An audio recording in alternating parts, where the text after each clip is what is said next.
হ্যাঁ, মনে রাখবেন স্পষ্ট, যদি জীবনে আপনি সফলতা পেতে চান, ঠকবাজকে আপনি দ্বিতীয়বার কখনো বন্ধুত্ব করবেন না। বন্ধুত্ব আপনি করবেন ওই মানুষের সাথে যার ভিতরে মনুষ্যত্বতা আছে, আল্লাহর ভয় আছে। আপনার মান সম্মান মাটির সাথে মিশে গেছে, আপনি কারোর কাছ থেকে সম্মান পাচ্ছেন না, কোনো সমস্যা নেই, আপনি জায়গা পরিবর্তন করেন। আপনি যখন জায়গা পরিবর্তন করবেন, আপনার হারিয়ে যাওয়া সম্মান আবারও ফিরে আসবে। মহান আল্লাহ পাক রব্বিল আলামিন আপনার সম্মান ফিরিয়ে দিবে। তবে আপনার আল্লাহ পাক রব্বিল আলামিন আপনাকে যেই হুকুম, যেই নির্দেশ দিয়েছে, সেই হুকুম নির্দেশ পালন করার চেষ্টা করবেন।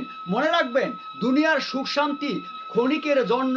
আল্লাহ পাক রব্বিল আলামিন কখনো কখনো আপনাকে বিপদ দিয়ে পরীক্ষা করে, এর জন্য অধৈর্য হবেন না। কখনো আল্লাহ পাক রব্বিল আলামিনেরকে আপনার বিপক্ষে কোনো কথা বলবেন না।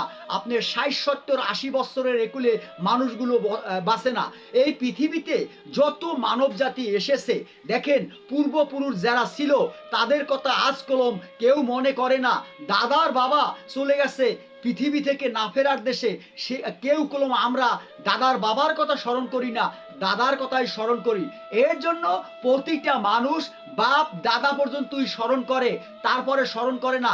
আপনি যখন মৃত্যুবরণ করবেন, আপনার নাতিরা পর্যন্ত আপনার কথা স্মরণ করবে, তারপরে করবে না।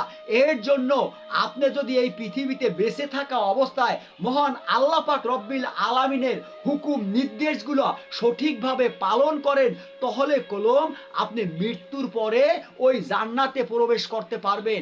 জান্নাতে যদি আপনি প্রবেশ করতে চান, তাহলে ন্যায় নীতি আদর্শ সততার সাথে উপার্জন করুন। পারিলে মানুষের উপকার করুন, না পারিলে কখনো কারোর ক্ষতি করবেন না। আপনার বাবা সাথে আপনি বেয়াদবি করেছেন, আপনার মায়ের সাথে আপনি বেয়াদবি করেছেন, তারা পৃথিবীতে বেঁচে আছে, তাদের হাত পাও ধরে এখনো সময় আছে, ক্ষমা চেয়ে নিন।